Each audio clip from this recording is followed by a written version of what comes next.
This is the Mini Countryman Cooper S All4 plug-in hybrid electric vehicle. Yes, it's a mouthful because every word seems to describe what this car is all about. The Mini because it is a Mini, a Countryman is because it's a 5-door wagon. Cooper S means it has a certain performance level. All4 means it has 4-wheel drive, and PHEV is because it has a hybrid electric drive. The hybrid electric drive is big enough to boost the car and also to be an independent power source for the car. So let's take a look at all the technology and all the design that they've packed into this car. Although this car is part of the BMW group, there's really nothing in here that I could spot that is shared with BMW other than possibly this. The cover of the cigarette lighter, the 12-volt socket. Everything else looks like it's been purposely designed for the Mini. Even the stocks, these can't be found in any BMWs. And of course the steering wheel is uniquely Mini. The dashboard has been, this is the theme that they've always tried to emulate from the original Mini, with the large central speedometer in the original Mini, but the speedometer has now been moved to the front of the steering wheel, but they have maintained that shape, and that's where they put all the entertainment display and all the multifunction screen are all within this large circular display. And I think it's a design that has worked very, very well for the modern Mini. And with this car, they've upped the quality in terms of quality, upped the ante in terms of quality. So when you touch everything, including the aircon vents, you see the positive clicking. Everything feels so solid and it clicks properly, so you can just, the haptics is just so good. Even the dials, the switches on the steering, it clicks positively, so you know exactly when you've pressed it hard enough.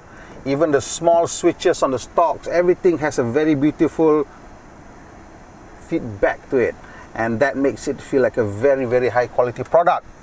The switches on the Mini, they've been using these toggle switches for quite some time, so this car doesn't have a push start button, it has a toggle start here. You can use this large central toggle switch to start or turn off the engine. And of course there are functions here to select different modes, to turn off and on the sensors for the parking, selecting the e-drive, turning off the ESC, and of course choosing whether you want green mode or sports mode in the car. The central circular dial here, apart from housing the radio and all the navigation and that entertainment system and the car's information system, it also has this circular light which changes color.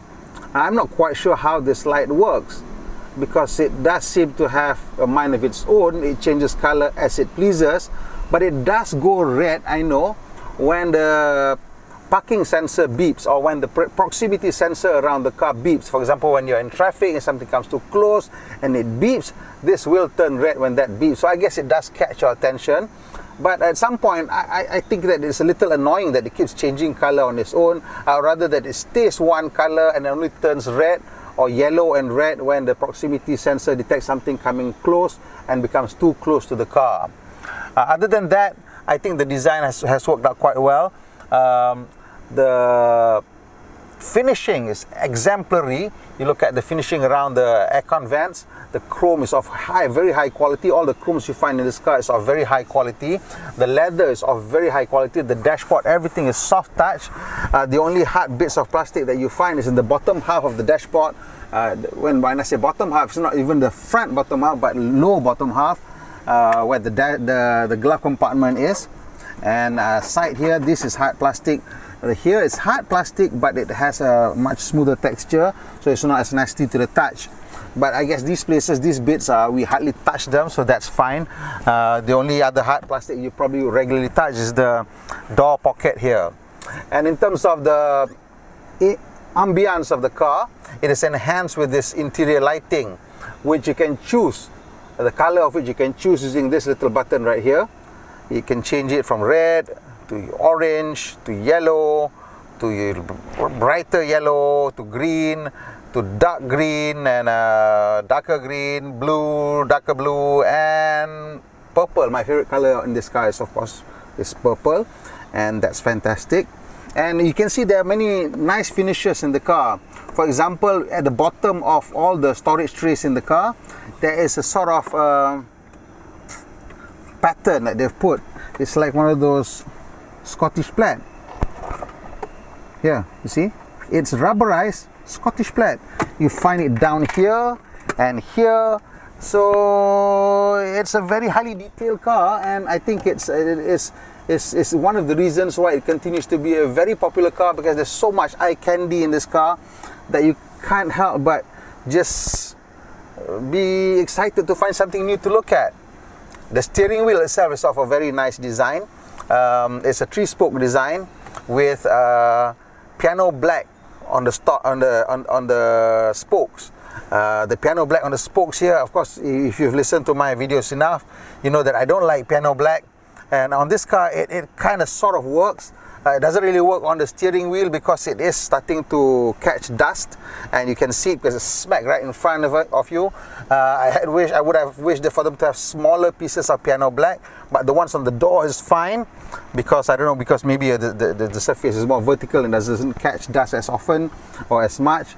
And the center console has very little piano black except as a circular surround to this center instrument cluster. The gear lever itself is an interesting design. It doesn't feel particularly impressive in terms of the way it grips the hand or anything like that, but it's an interesting thing to look at. And here is, I think, the weakest point in terms of the cabin design is right here, where they kind of are not sure how they're going to use the space here to incorporate the iDrive controls. Of course, this is a BMW product, so the controls are similar to BMW iDrive. Everything, the menu system, the flow, the layering are all very similar.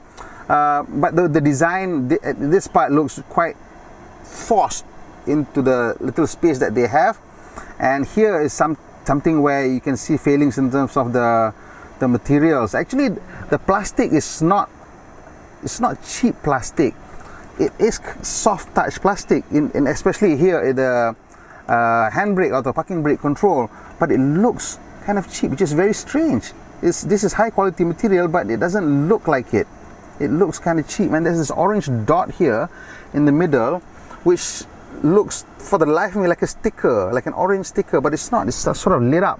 At night it's lit up, so I guess it helps to the peripheral vision, it helps your hand to just naturally reach for it. But yeah, that one looks rather odd. Ergonomically, everything is quite wonderful. The further switches can be reached without my shoulder leaving the back of the seats. So ergonomically, this car is quite good. Everything is sensible. And in terms of the finishing on the door, the switches are chrome plated. These don't look starting to become slightly hazy and faded, maybe because of constant touching. Oh, it's not faded, but it starts to look a bit mucky and grimy because it is shiny like a mirror. One interesting thing that I really want to note is this door release. The door lock switch is actually on the door release, and now the first time I looked at it, I thought that thing would stay there and the rest of this would come out. But the door lock release comes together. It follows the door release lever. So that would have required some kind of wiring to go into the door release lever. This would have been an important cost factor which they decided to go with anyway, even though it's probably much more expensive than necessary, to give a certain air of luxury to the car.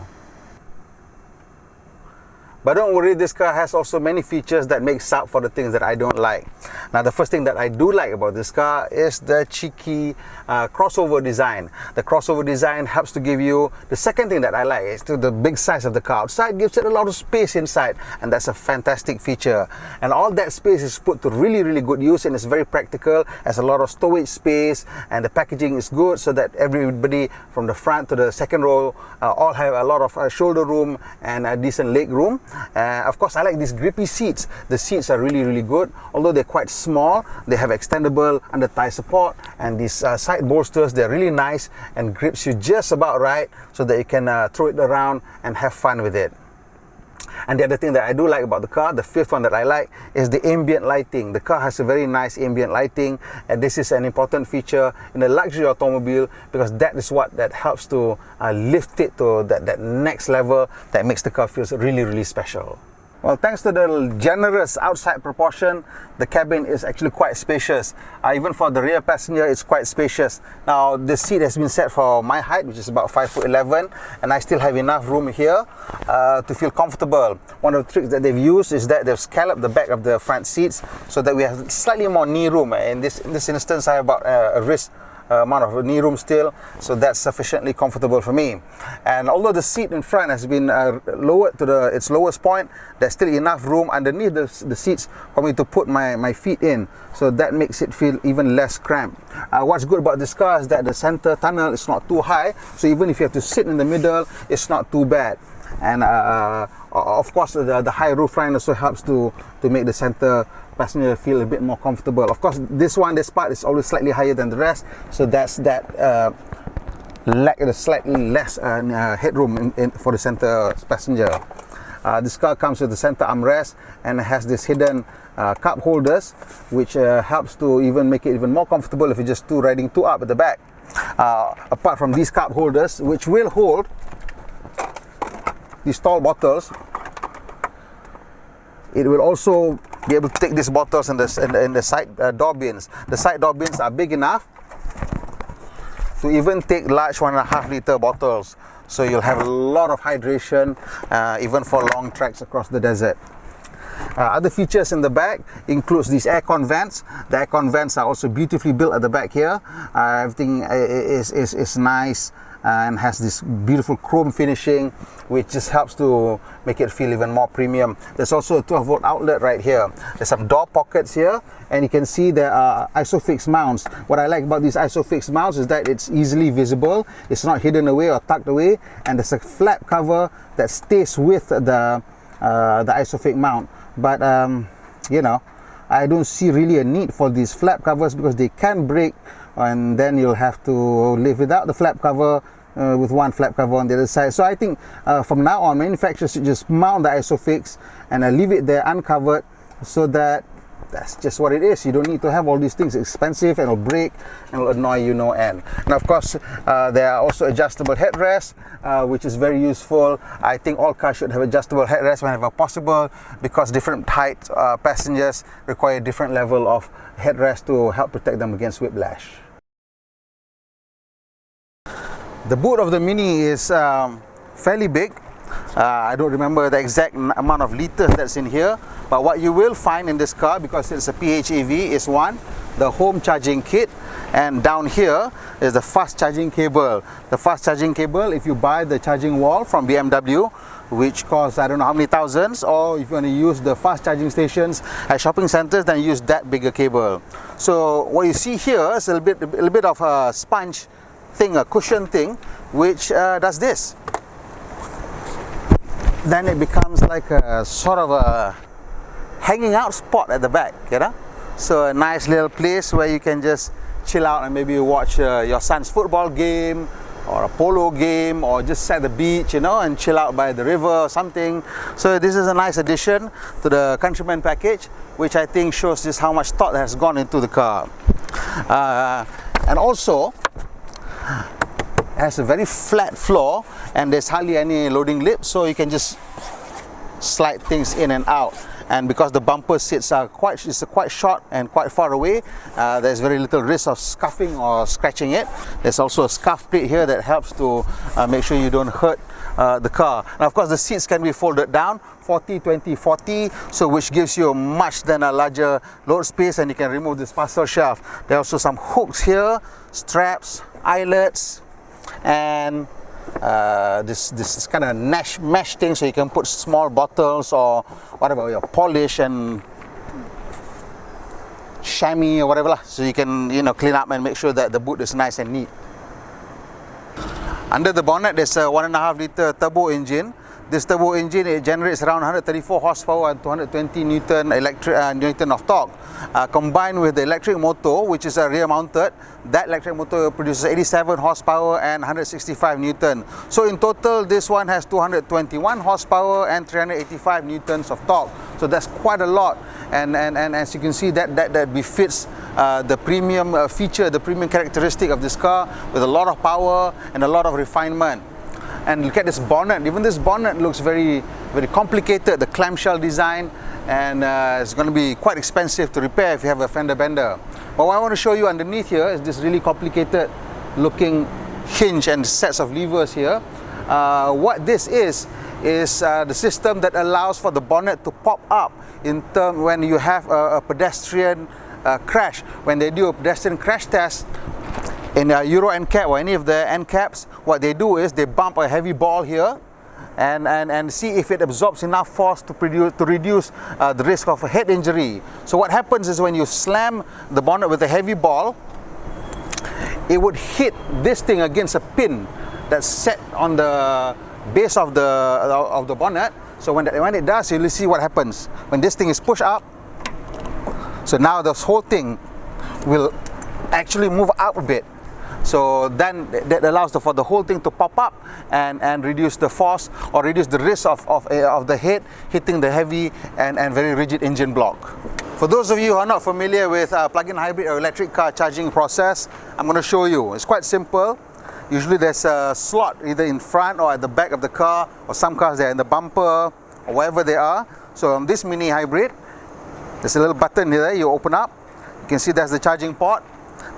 In this particular car, the light is white when it's open, and so when you plug it in, the light will start changing. It goes to brown, orange, and then goes to green. When it goes to green like this, it means it's charging, and just now you could hear a little clicking sound, which means now that the charging port has locked on to the charging cable. You can't pull it out anymore.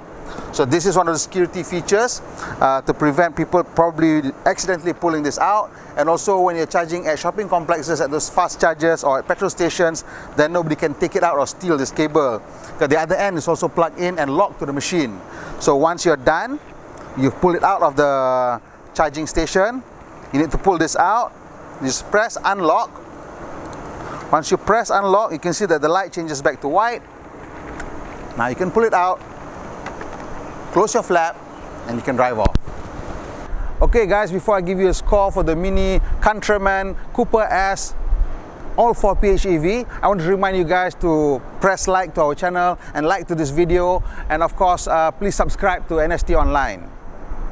If you are in the market for a crossover type of vehicle that's practical, that's spacious, that's useful, but want something premium, then I say you should definitely consider the Mini Countryman All4 Cooper S PHEV, because what you're getting is, apart from the practicality and everything, is you're getting that PHEV function. Now of course it's debatable whether PHEV actually helps to reduce our carbon footprint or from production to the end, but at least while we are driving it, we are not contributing towards the smog in the city. And then at the office, if there is a place, charge it again, and you know, like that, you are able to maybe make one tank of gas last maybe 6 to 8 weeks. Better if you could buy a fast charger for your home, and if your office has a fast charger in the office, then that can be done in about 2 hours. So whatever it is, I'm going to give this car quite a high score. I'm going to give it 7.5 out of 10. So don't forget to join us again next week.